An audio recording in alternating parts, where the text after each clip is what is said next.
Because where we are is at a center frequency where both the male and female have met correctly in order to provide the ability to have otherwise, if there was not the marriage of them, we would have a straight convergence of frequency that would fractal things outwardly in a way that would create shapes and forms that would be tough to distinguish for a consciousness. And so here we are in complete, utter harmony and balance already. And so, push. I don't know where we were going anymore. I was seeing you walking into a... oh yes, with the DMT experience. This is what was important. Where it's happening all the time. It's like once you reach that peak, you're just there, and you just then all this, the world, the energy shift, frequency shift, and you're there, and that's where you live, and that's where life begins. And that's the thing, you know. We believe we are going somewhere. And so we cannot be here to see how amazing here is. So we were so here that it brought me one up. And the only difference was, we had a slightly different shape and curvature of our hands. And that was because the way that we are not separate, we move with everything in a shape that shows how energies are meeting on that bandwidth. And so we had this flesh that was more like felt in feeling. More like a furry feel, but there's not fur, it's just interesting, more of a brighter orange glow, a different tint to itself, and so then a different texture and a level of fluidity that seemed different or separate in some way in contrast. But we're not separate, we're diverse. And so this frequency and feeling was teaching about how all the bandwidths and how many there are always experiencing this flesh existence like this, if you're tuned into its bandwidth. And it took many months, years even, to bring in the integration into this physical reality, the teachings that came from the DMT experiences, from the experiences with pure consciousness, to see how, oh, not only on this subtle layer is this true, but also on this layer, and on this layer, and on this layer here. And so when we find out it is the same here, our view has changed. And this will not look very different than DMT. In fact, it looks quite scary when the perfection is so quite clearly relating in such a manner right here where we are already. So it's not that it's an impossibility, it's that simply we're smudging our mirror with some kind of distinction. And for you it seems that you're needing to go somewhere, but actually here you are, already where you're wishing to go. And so there's not a place in which to go with your consciousness and your flow. It is just the inability to see that already you are having the capability of your limitless, your perfect viewing, your ability to then see how all of these things reflect equally on every one of the layers in which you're experiencing, and your potential, limitlessly capable. The reason why it would be different here than any other layer is because in the other layers you are in greater unison with who you are than whatever thought process is causing you to limit yourself in expression here now. Maybe it is just simply the belief that you are unable. Something that actually came up last night when I was sitting, I was like, I wonder if he has had any kind of transcendental style experience and thinks that he has lost the capability in some manner. But it turns out there's no losing of the capability. It is just the losing of the seeing of the self in confidence in that form and fashion. If you have done something transcendentally in your movement and your capability with your body, your mind in any way, this could be replicated like a mockingbird at any moment in which you just remember, oh yeah, it was feeling like this was the distinction. And go here and step into yourself in the same fashion. You may think, oh no, I need to observe it. You don't. You can actually kind of strangely fall into it like, oh yes, utter confidence. Yeah, absolutely. I am already still at this potential which was previously occurring for me in my direct experience within this body, within this lifetime. And as we come into realization, so it's the case for me, I had thought that I had lost capability. So I was like, oh, only during this medicine ceremony am I capable. And this was compulsive. But then that's why I realized the simplicity of how we could simply just step into ourselves very easily, every one of us, because we're already there. I did not go anywhere, I never was, and nobody will ever go anywhere that they are not, or they never were. They are going to the same place they've always been. Enlightenment is right here now for every living thing. We may decide that that's not true for ourselves, and then we may decide that's true, not true for the world. But eventually we may see that, oh my God, this is true for myself. And then we may start to really see, holy shit, this really is also true for the world. And now that place which you're looking for is already here.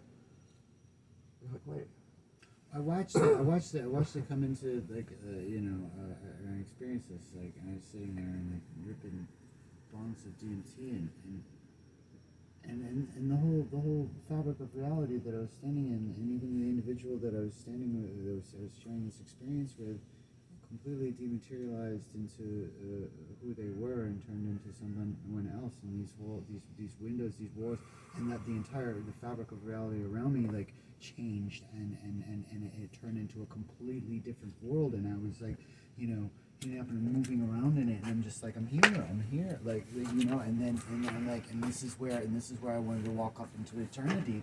Because because I was like, wow, I'm home, and then of course it opens up and shows you that door, that window, and you walk into it, and you're like, well, I'm here, and then all of a sudden, like it just like puts itself back together, in the same place you were having that experience. Yeah, so but at the same time, like, were you just where I just went? Like, did we both go to the same place at the same time? And how can we get there and stay there? Because all the intelligence within that space is telling me, like, no, this is a real space, and this really does exist, and you can live here forever, and you can live here. Right. And like, okay, so what's the process of getting there, and is that through raising the vibratorial frequencies of the consciousness of everyone to that frequency? For me, the question would be, why want to go there? Well, that's because it's nice. Yes. And for me, the glimpses that I'm given, even though there's wonderful ways in which to step in and step out, what would be the purpose of stepping in and stepping out, and what would it do, and would it be worth it? Here is a really amazing opportunity in which to realize the limitlessness fully of your expression, and these things that show us gateways, glimpses of what is pure consciousness and our abilities are showing us abilities then to release the limitations of our mind, to see ourselves greater than what we were possibly able to before. And so we've been given a great angle of view in which can share with many people and also bring to them amazing, liberating realizations and views for themselves. So I think it's interesting. People have amazing awareness and leave us, but it's also perfect, whatever anybody decides to do. So there's no reason for me to guard against any of these types of things. But I myself don't have the drive to leave anybody or to leave here for any reason. But I've already realized the limitless capability here now present, and amazing work able to be done just through me. So there's no slavery or dissafety or dissatisfaction with my reality around me in any manner. And so there's no reason then for me to seek elsewhere to go. There's no greener grass for me to be sowing my seed in right now. Oh, I've seen the activation of templates like come alive and begin to operate at the higher frequencies and full vibrate, full on. I'm like, whoa, this grid is activated. It's like, I was inside these old temples, old churches, and the architecture was these DMT creatures stepping through portals and handing me keys and telling me, like, here, and I accept the key and I hold this key and they're like, okay, now make the architecture move, make it change, and I'm like, okay, and I have this thing, and I'm like, and the entire thing, like, the architecture just starts like spinning, and it comes alive, and it's activated, and then all of a sudden windows, doorways, gateways are opening up to these other worlds, and like, this is a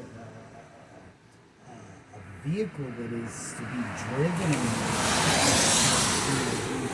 to visit, to travel the entire universe, and to even dock with other universes and travel in between universes, and like there's this creation that is always taking place in these new worlds and new beings and new languages and new cultures and new species and new fruits and highly activated like grids of consciousness that are far beyond like and then I come back to here where I am now, and I'm like, wait a second, this is what we gotta turn up the volume, we gotta turn up the frequency on it. But there are many who are like, no, I'm happy right where I am. I don't want to go anywhere else. Like I want to stay right here. That's and I'm why like, I well, believe. okay, well, if you want to stay here, I'm not saying that you can't, but I don't want to. I don't want to stay with them. You know, like I've got these other places that I've been, and I am, and these intelligences are like speaking with me and like saying, you know, this is this is where we're going. Like, this is what we're doing. You know, and I'm just like, okay, all right. So how do I? And that's complete utter unity like, within yourself. How do I go through the process of like, how do I step into that? That's where I want to go because that's where I feel mostly at home. Right. You know, then I come here and I wake up and remember, I'm like, how did I get so far away from home? You know? And then I smoke more DMT and then I'm there. You know? So then like I sit, you know, and I drink ayahuasca, and I haven't yet, but I know that, you know, when I do, you know. Oh, it'll be very different than the DMT experience. Yes, but it will be DMT consciousness, but you'll have the plant spirit with you as well. Yes. So I experienced dragon, serpentine spirits, and things like this, symbols of Kundalini energy and marrying of the body of the man, the female thing, you know. Yeah. And so at that time I was resting in a very still place, in a very center place, in between all spaces, and so this was just reflective of many energetic upgrades coming with these dragon spirits, these gatekeepers, these amazing wisdom energies, and so that was very beautiful.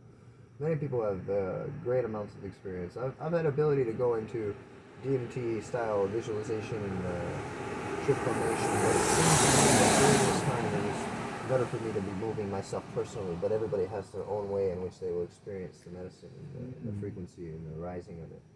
There was a time when I first took DMT to where I was much more emotionless, and sometimes I would be now. The difference, why I think medicines are so nice too, and also if you can access your own in a way to fine tune it to where it doesn't drip forever, but it comes in, it comes out, and then here we are. But if you can forever, it's not about a little bit. But it rises a huge frequency, you see.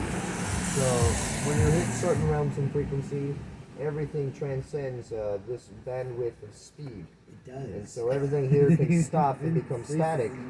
And now you can do greater things while this is stopped. So your form stays in place there. You see, you're here within the law of karma. You have space here. There's a thing that you're fulfilling while here, an oscillation point in which is balancing. And so for me, when I hear what you say, I'm like, I want to say, man, imagine what would be so awesome if you could share that awareness with the world and bring us all to that level of capability and unity. And so I'm like, strive for compassion. It's like, oh, that's the reason for Mahayana Buddhism, is because the Buddha saw that people would become enlightened but not have compassion for other beings, and so they would leave us, and they would go, and then other beings would be like, oh, what did they know? Where did they go?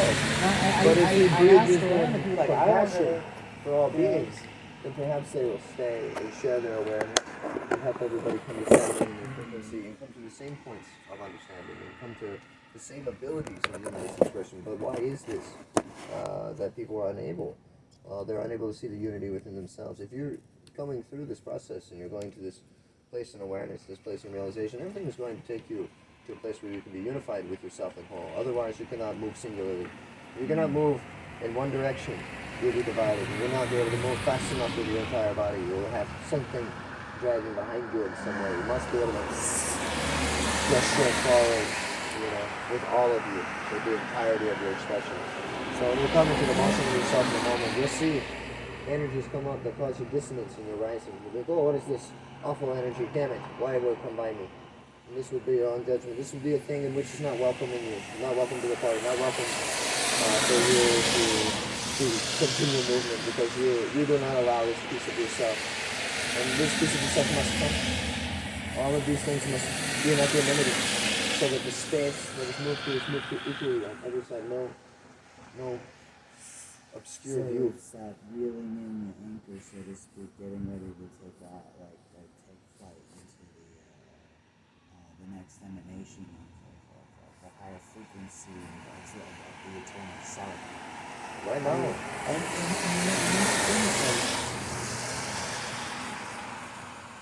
You want everybody to get on the ship.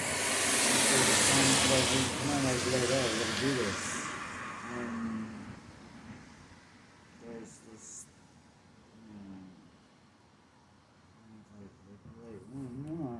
I shared that experience. wow, cool, this is, then I'm like, all right, cool, like we gotta go there forever. And like, oh, I don't want to go there forever. Like, why not? Because I like my life here the way it is. Because there's this like sense of like stepping into that. It's so otherworldly. You feel like well, I have to leave Earth altogether to be there forever. And it's like, well, yes or no. And if this is the frequency in which Earth wants to vibrate at, and that's fine. It's like people are happy here, and but there are those who jump at the chance of like going on an adventure, be like, yes, no, let's go there forever. I've been trying to figure this out. Like I've been trying to figure out how to get there too. You too? All right, cool. Let's do this together. And that's why I feel like there's these points of like connection in between our lives where we're able to like find channel into that, or find that ship that's moving in that direction. Get on that train, so to speak. So that when we go from this life to the next, we're able to channel ourselves a little bit more directly into that flow of consciousness, into that state of being, and that state of working, and like that state of breathing. Because it's like, for me, every time I take it in, it's like, wow, breath of life, everything comes alive in a way where I feel now, and everything's dormant. Like this building should be alive, should be pulsating with energy. Right now, it's dormant.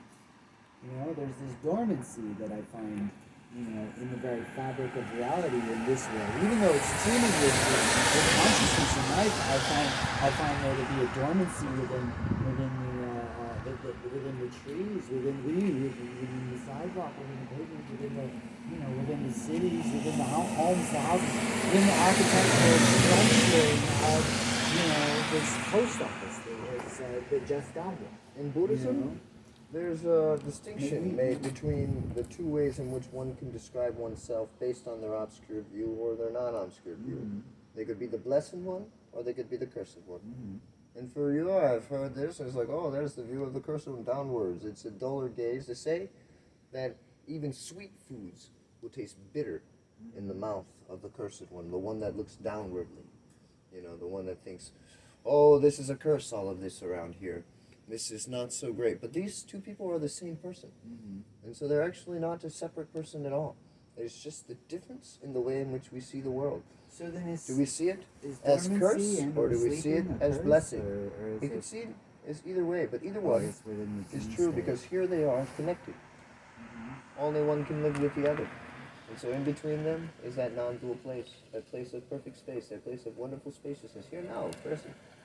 Here, the present moment, the precipice, the forefront of our consciousness.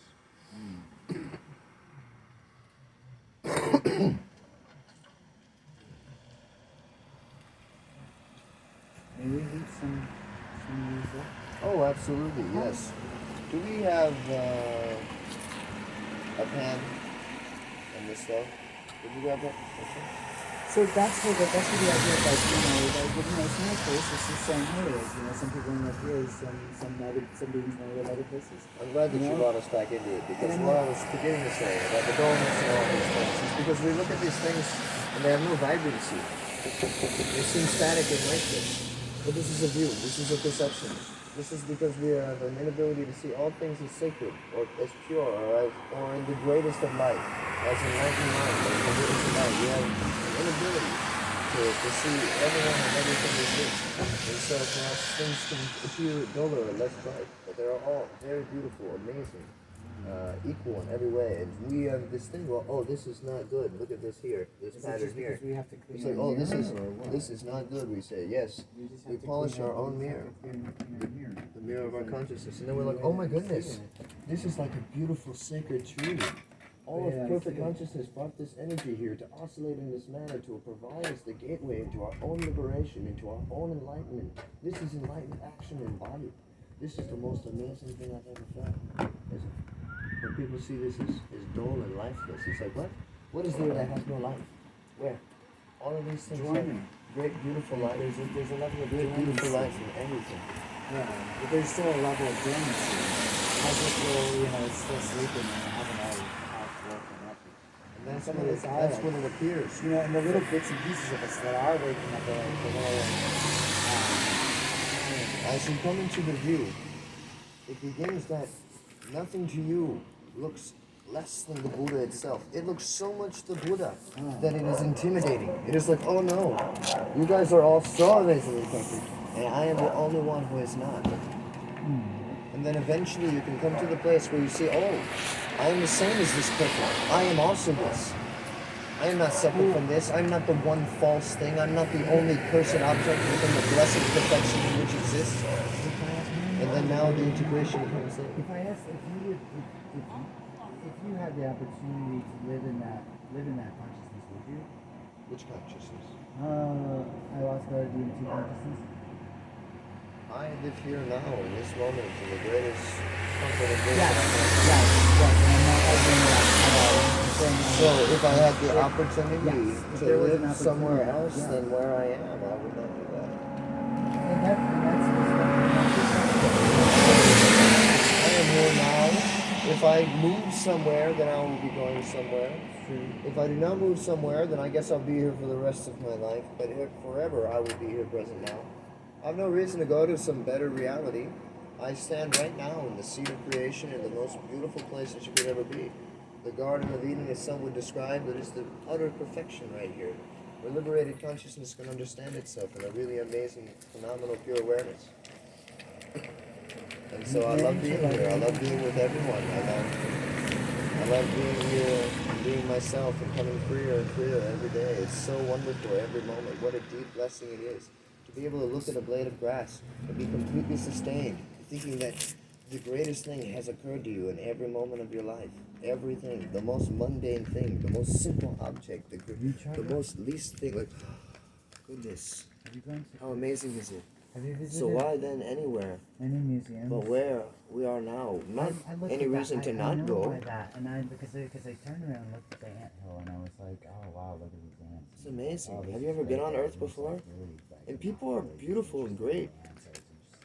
They're intelligent. The ants are cool, but like not as cool as we were sitting next to them. Like, what? Are you kidding me? Like come on. And this is the first time I ever smoked DMT. And it's like, okay, we gotta work this out. I'm working this out, you know, it's going on with existence. In so many ways, certain very certain points that I know that, you know, in the time frame that is unfolding, it's like, it's coming, and it's something that is supposed to be like, you know, cherished and dreamt of and reminisced about and built upon and you know, going through the process of like, okay, so then when this occurs, you know, when we get to the crescendo, it's gonna be appreciated and shared and enjoyed and just, you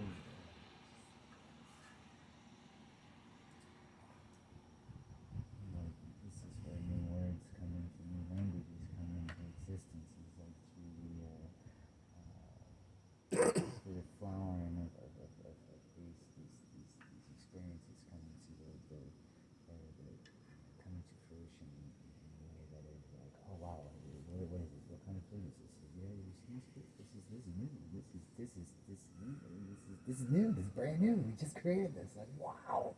Like, here, let's enjoy it together, you know. And it's in that origin of creation. Because I asked myself, like, well, you know, what created this mango tree? You know, what was the origin of the creation of this line of mango trees? Like, wow, you know, but you know, but then at the same time, like, well, okay, so how about this food? And this food is like, well, that's a whole nother level of food. That's a whole new line. And I'm like, yes, can it be done? And they're like, yes, it can be done. Like, are we working on it? Yes, we're working on it. And it's like, okay, can it exist on Earth? And I'm like, no.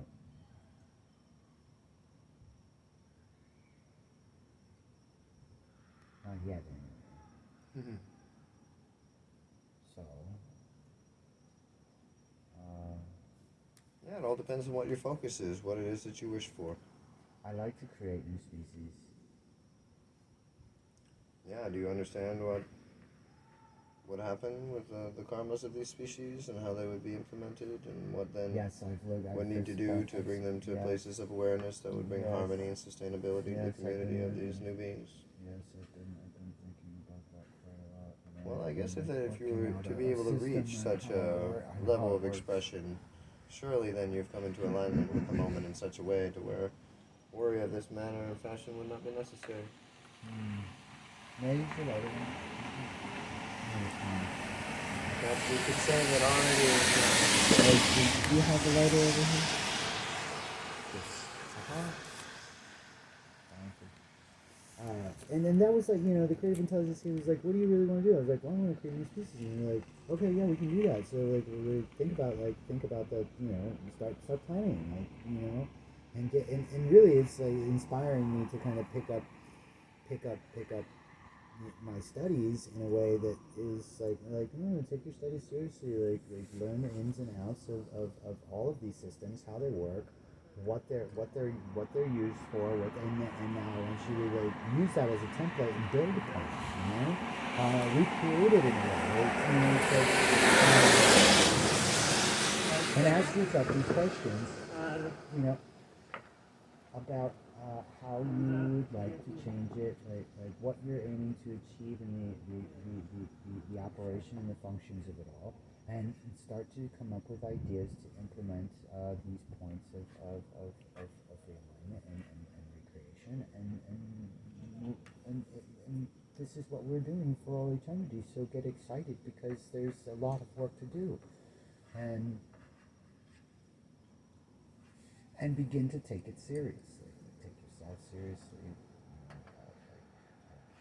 because what's it worth to you? Like, what is eternity truly worth to any of us?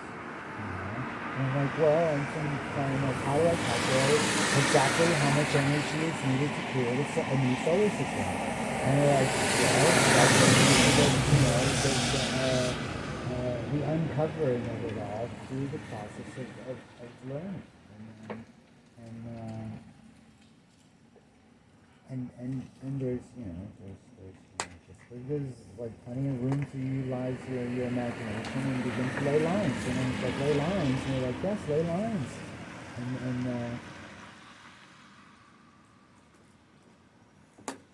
Because I felt Kundalini go up. I had Kundalini rise through my system, up and down my system, up and down, turn my chakras on, and activate me and plug me into the intelligence of the universe in a way where like was my body entirely capable of handling that big amount of surge of energy? Yes, it was. It was just going through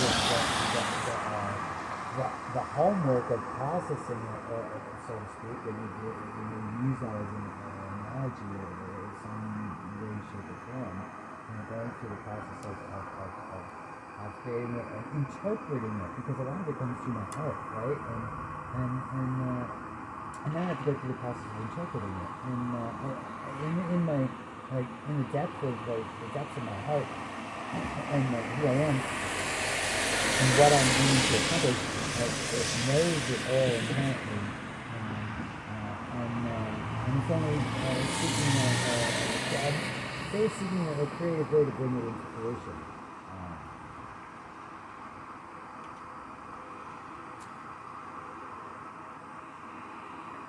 But in order to fruit, it must flower. So,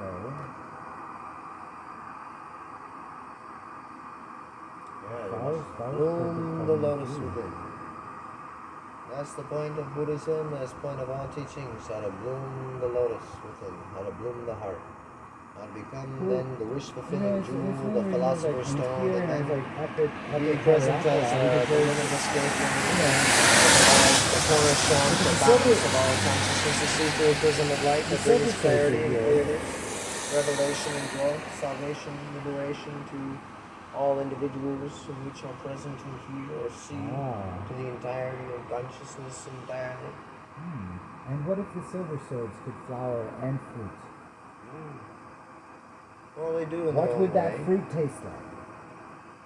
Well, you can go taste of it. It's just not the same as They're other not fruits, fruiting. but it's equal. They flower, but they don't fruit. Well, the flower is the fruit. Not here anymore.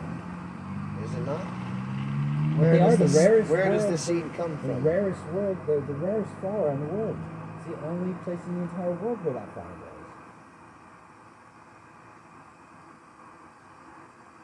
So, blooming the lotus, blooming the heart, that is the point.